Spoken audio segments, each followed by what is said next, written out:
वंदे मातरम शिक्षक साथियों और शिक्षा जगत से जुड़े अन्य कर्मचारी साथियों, जैसे कि आपको पता है स्वच्छ एवं हरित विद्यालय मूल्यांकन के तहत सबसे पहले मैंने आपको बताया था कि आप मोबाइल से किस तरीके से ऐप डाउनलोड करके इसका सर्वे कंप्लीट कर सकते हैं। दूसरा मैंने बताया था कि आपको रजिस्ट्रेशन कैसे करना है। पिछले वीडियो में मैंने बताया था कि आप रजिस्ट्रेशन कैसे करेंगे। सबसे पहला काम आपको रजिस्ट्रेशन करना है और रजिस्ट्रेशन करने के बाद में आपको प्रोफाइल कंप्लीट करना है और प्रोफाइल के बाद में आपको मूल्यांकन करना है और जो भी रेटिंग वगैरह वो सारे फोटो वगैरह अपलोड करके इसको सबमिट करना है। तो पिछले वीडियो में मैंने बताया था कि रजिस्ट्रेशन कैसे करेंगे। आज बात करेंगे कि रजिस्ट्रेशन के बाद में जैसे आप लॉगिन हो जाएंगे, यहाँ से लॉगिन होने के बाद में आप प्रोफाइल को कैसे अपडेट करेंगे। तो जैसे यहाँ डैशबोर्ड जो स्कूल का है, आप यहाँ से जैसे लॉगिन करेंगे तो इस तरीके से आपके अलग अलग जो भी श्रेणियाँ हैं विद्यालय प्रोफाइल है। अब प्रोफाइल में आप देख लें संस्था प्रधान का नाम वगैरह, स्कूल के मोबाइल नंबर, फ़ोन नंबर वगैरह जो भी कैटेगरीज है, बॉयज़ की संख्या, गर्ल्स की संख्या, CWSN की संख्या, पुरुष कार्मिकों की संख्या, महिला शिक्षकों की संख्या, जल स्रोत कितने हैं, टॉयलेट कितने हैं बॉयज़ गर्ल्स के लिए, मूत्रालय शौचालय वगैरह सबकी सूचना है वो आपको फीड करनी थी। इसके अलावा पेयजल के लिए जो भी कार्यशील प्रणाली है या नहीं है, जो भी आपको एंटर करके ये सारा करके आप इस प्रोफाइल को अपडेट कर लें।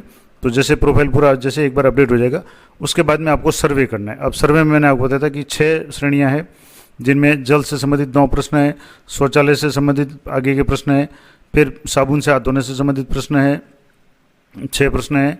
इसके बाद में संचालन रख रखाव से संबंधित 13 प्रश्न है, व्यवहार परिवर्तन क्षमता निर्माण से संबंधित 9 प्रश्न और मिशन लाइफ गतिविधि से संबंधित 12 प्रश्न है। इस प्रकार कुल 60 प्रश्न है।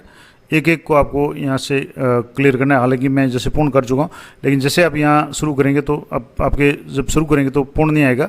अब ये आपके हिंदी में आ रहा है। अगर आप चाहें इसको इंग्लिश में देखना चाहें तो यहाँ से आप इंग्लिश कर सकते हैं, और अगर हिंदी में अगर इंग्लिश में ऑटोमेटिक आ रहा है तो आप सुविधा के लिए यहाँ से हिंदी इंग्लिश जो भी आपको सुविधाजनक लगे उसमें आप सेलेक्ट कर सकते हैं। तो जैसे मैं इसको हिंदी में रहने देता हूँ। अब इसमें अलग अलग प्रश्न है। जैसे पहला प्रश्न है कि विद्यालय परिसर में पेयजल का मुख्य स्रोत कौन सा है। जैसे पेयजल का कोई स्रोत उपलब्ध नहीं है, बच्चे घर से पानी लाते हैं, या असुरक्षित स्रोत है, झरना, सतही जल है, नदी तालाब वगैरह है, या सुरक्षित स्रोत है, हैंडपम्प है, बोरवेल है, ट्यूबवेल है, या नल द्वारा जल आपूर्ति है। तो जो भी है आपकी इस तरीके से आप इसको करके नेक्स्ट पे क्लिक करते रहें। और नेक्स्ट पे क्लिक करते आपको अगला जो भी आता है कि प्रति पेयजल सभी विद्यार्थियों के लिए पर्याप्त मात्रा में पेयजल उपलब्ध है या नहीं है, तो ये यस या नो जो भी ये अगर हाँ है तो हाँ लिख करके इसको आगे करते जाना है। और ड्राफ्ट सहेज है, यानी इसको ड्राफ्ट को आप सेव करते रहें ताकि जो भी आप काम करें वो सेव होता रहे। इस तरीके से ये जल से संबंधित जितने भी थे यहाँ से मैंने आपको बता दिया। ये 6 जो थे कि जल के क्रियाशील कितने ड्रिंकिंग वाटर पॉइंट्स है, मान लो नल लगे हुए हैं और कोई लगे हुआ है, कूलर लगा हुआ है, जो भी है कितने पॉइंट्स है वो आपको पढ़ना है। उसके बाद में अगले में आपको शौचालय से संबंधित जो भी प्रश्न है उनके जवाब देने हैं। जैसे शौचालय के लिए जल का प्रमुख स्रोत क्या है, नहीं शौचालय में जल आपूर्ति की सुविधा नहीं है, या बाल्टी या शौचालय के पास में नल या सीमेंट का ड्रम वगैरह है, या शौचालय के भीतर है नल से बहता हुआ पानी यानी कनेक्शन वगैरह किया हुआ है। तो जैसे भी आप इसको करके एक एक को नेक्स्ट करते जाएं, नेक्स्ट करते जाएंगे। इस तरीके से आप जो भी ये अगला जो है इसमें विद्यालय से संबंधित अलग अलग शौचालय है या नहीं है, तो इस तरीके से 11, 12, 13 इस तरीके से आपको यूरिनल की व्यवस्था बच्चों के लिए कितनी है, लड़कों के लिए कितनी है, और CWSN स्टूडेंट के लिए कोई सुविधा है तो ठीक है, अन्यथा जैसे शौचालय विशेष नहीं है सुलभ क्योंकि CWSN स्टूडेंट है ही नहीं। तो जैसा भी है आप यहाँ से इस तरीके से पढ़ते पढ़ते आप यहाँ विद्यालय में क्या शिक्षकों कर्मचारियों के लिए शौचालय है, हाँ तो हाँ करना है, अन्यथा ना करना है। जो भी है उसको आपको करके आपको नेक्स्ट नेक्स्ट पर क्लिक करते जाएँ। और इस तरीके से सभी जो मॉड्यूल है जितने भी प्रश्न है ये सारे आपको यहाँ से जैसे शौचालय में कीचड़ या मल के निपटान के लिए क्या व्यवस्था है, सेप्टिक या बायो टॉयलेट वगैरह है, सेप्टिक टैंक है या खुला है या कैसा है, कीचड़ है, कोई उपाय नहीं है, तो जैसे भी है इस तरीके से आप एक एक करके इसको आगे करते जाएं। साबुन से हाथ धोने से संबंधित जो भी प्रश्न है कि हाथ धोने की विभिन्न बच्चों के लिए अलग अलग सुविधा है या नहीं है, तो जो भी है आप यहाँ से नेक्स्ट करते जाएँ और सबमिट करते जाएं। कोई भी उत्तर बाकी नहीं रखें और ड्राफ्ट सेव करते रहें ताकि अगला चरण है वो हो सके। अब यहाँ से इस तरीके से ये सारा आपके जैसे हो जाए, जैसे यहाँ से जैसे 40 तक हो गया, मैंने सारे कर लिए इसलिए मैं इसको नेक्स्ट पे क्लिक कर रहा हूँ। इस तरीके से आपके जैसे सफाई के लिए क्या सुविधा वगैरह प्रणाली है या नहीं है, इस तरीके से और भी जो भी आपके है आप नेक्स्ट नेक्स्ट करते जाएँ। तो यहाँ से जैसे लास्ट वाला जो है जल संरक्षण के लिए कुशल उपकरण वगैरह है या नहीं है, और सबसे अंत में इस तरीके से आपके 60 जो प्रश्न है वो 60 के 60 हो जाएंगे। ये 60 प्रश्न हो जाने के बाद में आप इसको सेव एज ड्राफ्ट कर लें, यानी सारा सेव कर लें। उसके बाद में अगले चरण में जाना है। अगले चरण में आपको यहाँ से जो भी है इस तरीके से आप इसकी एक बार सारे देख लें कि आपने जो जो प्रश्न भरे हैं वो सारे पुष्टि कर लें कि जो भी भरे हैं वो सारे सही है या नहीं है, क्योंकि जितने भी प्रश्न थे अलग अलग टॉपिक वाइज थे। अब आपको यहाँ तस्वीर अपलोड करने का जो ऑप्शन था, तो मैं आपको बता दूं, यहाँ से जैसे डैशबोर्ड पे अगर मान लो इसी दिन आता है तो यहाँ फ़ोटो अपलोड करके आपको यहाँ अलग अलग फ़ोटो अपलोड करने, जैसे स्कूल परिसर और सामने का दृश्य है वो फ़ोटो आप ले लें। मुख्य जल स्रोत आपकी क्या है, टंकी है, जो भी नल है, जो भी है उसका फ़ोटो आप ले लें। इसके बाद में आपके वर्षा जल संयंत्र जो भी संग्रह उसका फ़ोटो ले लें। फ़ोटो अगर गलत आता है तो यहाँ से इसको मान लो जैसे हटाना चाहें, हालांकि फ़ोटो सही है, ये वाटर हार्वेस्टिंग का पाइप है और ये टाँका है, अगर इसको हटाना चाहें और दोबारा लगाना चाहें तो यहाँ से वापस इसको फ़ोटो को अपलोड करना चाहें तो अपनी गैलरी में इस फ़ोटो को सेव करके ले लें आप, और यहाँ से वापस इसको, जैसे वर्षा जल वाला था तो ये वाटर हार्वेस्टिंग का फ़ोटो जो भी है आप यहाँ से देख लें। फ़ोटो को आपको वापस उसको अपलोड करना है और अपलोड करके आप अच्छी तरह से इसको कंफर्म कर लें कि वही फ़ोटो आपकी अपलोड हुआ है। तो इस तरीके से आप इसको सेलेक्ट कर लें।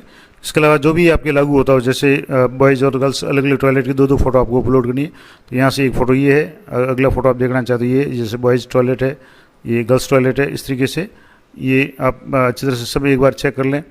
स्कूल का यार्ड का फ़ोटो, पूरे विद्यालय का फ़ोटो यहाँ से आप देख लें, पूरे जहाँ स्वच्छ दिख रहा हो इसको आपको देख लें, अपलोड कर लें सारे। अपलोड करने के बाद दोबारा चेक भी कर लें। इंसिनेटर से संबंधित फ़ोटो है, कचरा निपटान तंत्र का फ़ोटो है। इसके अलावा अगर किचन गार्डन वगैरह है तो उसको ठीक है, नहीं तो आप छोड़ दें। शौचालय के बाद में जो हाथ धोने वगैरह का फ़ोटो है तो प्रत्येक एक फ़ोटो अपलोड करना है। तो बच्चों के हाथ धोने वगैरह का जो भी फ़ोटो है वो भी आपको यहाँ अपलोड करना है। तो यहाँ से जैसे अभी ये फ़ोटो नहीं है तो मैं दोबारा इसको अपलोड करके बताता हूँ। तो हाथ धोने की सुविधा शौचालय के बाद और पीएम पोषण के बाद में, इस तरीके से मध्याह्न पोषण के बाद में, तो जो फ़ोटो है आप यहाँ से आप देख लें और इसको आपको अपलोड करना है। यहाँ से जैसे ये फ़ोटो मैंने अपलोड कर लिया, इस तरीके से इसका दो फ़ोटो अपलोड करने, एक हाथ धोने यानी शौचालय के बाद से हाथ धोने का और एक है भोजन से पूर्व हाथ धोने का। तो दोनों फ़ोटो आपको अपलोड करने, मैं दूसरा भी फ़ोटो अपलोड करके बताता हूँ। तो इस तरीके से आपके यहाँ दो फ़ोटो हो जाएंगे, जैसे सफलतापूर्वक से हो गया। अब आप यहाँ इसको देखेंगे तो एक फ़ोटो ये हो गया और दूसरा फ़ोटो ये हो गया। इस तरीके से आप सारे फ़ोटो अपलोड कर लें। इको क्लब से संबंधित अगर कोई मिशन लाइफ पोर्टल पे आपके कुछ किया है तो उसका प्रमाण है जो स्क्रीनशॉट लेकर के आप फ़ोटो अपलोड कर लें। इसके अलावा इको क्लब और उसकी गठित की सूचना वगैरह है जो इको क्लब से संबंधित है वो भी फ़ोटो आप अपलोड कर लें। और सारे फ़ोटो जब अपलोड कर लें एक बार, तब आपको यहाँ से अंतिम पूर्वावलोकन करना है और यहाँ आपको अंतिम पूर्वावलोकन पे देखना है कि जो जो आपने सबमिट किए ये आप देख लें। डैशबोर्ड पे जाएं तो ये अंतिम प्रश्न की पुष्टि करते एक बार सारे आप फ़ोटो देख लें। जल से संबंधित जो भी प्रश्न हैं वो आपने सबमिट किए वो देख लें। उसके बाद में इस तरीके से अलग अलग जो भी है सारे आप हाँ या ना जैसा भी हो, उसके बाद में जो भी आपने फ़ोटो अपलोड किए हैं, अपलोड की तस्वीरें हैं वो सारा देख लें। इस तरीके से ये डैशबोर्ड पे जाएं और या फिर अंतिम पुष्टि करें। सारे कुछ सही है तो आप इसको अंतिम पुष्टि करने पर क्लिक करेंगे। अब इसमें अंतिम सबमिशन में है कि अगर आप अपना सर्वेक्षण अंतिम जमा करने वाले एक बार जमा करने के बाद इसमें कोई परिवर्तन नहीं कर सकते हैं। क्या आप इसमें आगे बढ़ना चाहते हैं, आप जमा करें यानी सबमिट पर क्लिक करेंगे तो आपके ये पूरा सबमिट हो जाएगा और ये आपके नंबर आ जाएंगे कि बधाई हो, आपका सफलतापूर्वक हो गया। अब इसको आपको एक तरह से इसका स्क्रीनशॉट ले लें ताकि आपके कहीं भी ऑफिस में या कहीं भी इसकी सूचना देनी हो तो आप दे सकते हैं। और आपका जो भी नंबर है इसको आपको संभाल के रखना है। तो ये हो गया। अब आप इस तरीके से ये सारा काम कंप्लीट हो गया। आप डैशबोर्ड पे वापस जा करके चेक कर सकते हैं। तो आपका जो भी है सारा कंप्लीट हो गया। यहाँ सब इसमें पूर्ण आएगा। इसके अलावा जल वाला पूर्ण है, शौचालय पूर्ण वगैरह इस तरीके से सब पूर्ण है। और यहाँ अपलोड की तस्वीर भी आप देखना चाहते हो, ये सारी तस्वीरें भी आपके यहाँ इस तरीके से शो हो गई। जो लागू नहीं होता, जैसे सोलर पैनल है लागू नहीं है तो इसको आप अपलोड नहीं करें। गुणवत्ता रिपोर्ट नहीं है तो नहीं है, जो भी है जैसे भी आप कर लें। और इसको आप पूर्वावलोकन में अगर देखना चाहें तो इसको इस तरीके से आप देख भी सकते हैं। तो ये संपूर्ण जानकारी थी कि किस तरीके से आप स्वच्छ हरित विद्यालय मूल्यांकन कैसे करेंगे। बहुत ही सिंपल तरीका है। पहले आप सारी जानकारी प्राप्त कर लें, उसके बाद में जितने भी विद्यालय से संबंधित जो भी है उनमें सब में फ़ोटो आप जरूर उसके फ़ोटो कैप्चर कर लें। जैसे टॉयलेट्स के हैं, बॉयज़ के, गर्ल्स के, और इसके अलावा इंसिनेटर वगैरह है, विद्यालय प्रांगण का है, गेट का है या स्वच्छ प्रांगण का है, वाटर हार्वेस्टिंग का है, किचन गार्डन है, तो वो जो भी कॉलम है वो सारे आप फ़ोटो तैयार करके रखें। उसके बाद में उसको पूरा भर करके अच्छी तरह से इसको सबमिट कर लें। ये थी संपूर्ण जानकारी। आशा करता हूँ जानकारी आप लोग उपयोगी रहेगी। वीडियो अच्छा उपयोगी लगे तो लाइक करें, शेयर करें। मिलते हैं नेक्स्ट वीडियो में, तब तक जय हिंद, जय भारत।